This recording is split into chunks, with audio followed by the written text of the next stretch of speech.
میری توحید کی دلیل یہ پنجتن پاک ہیں، میری توحید کے محافظان یہ پنجتن پاک ہیں۔ یہ پانچ ہی میدان میں آئے نا، نبیو، علیو، فاطمۃ الزہرا، حسن مجتبی اور حسین سید الشہداء۔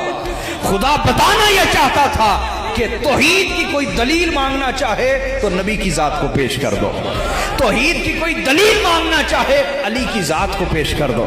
توحید کی کوئی دلیل مانگنا چاہے فاطمۃ الزہرا کے وجود کو پیش کر دو، توحید کی کوئی دلیل مانگنا چاہے حسن و حسین کو پیش کر دو۔ ارے ہم ان اماموں کو مانتے ہیں جنہیں خدا بھی اپنی توحید کی دلیل مانتا ہے، ہم ان اماموں کو مانتے ہیں جنہیں خدا اپنی توحید کی دلیل مانتا ہے۔ تو پروردگار عالم دنیا کو یہ بتانا چاہتا تھا کہ میری توحید کی دلیل یہ پنجتن پاک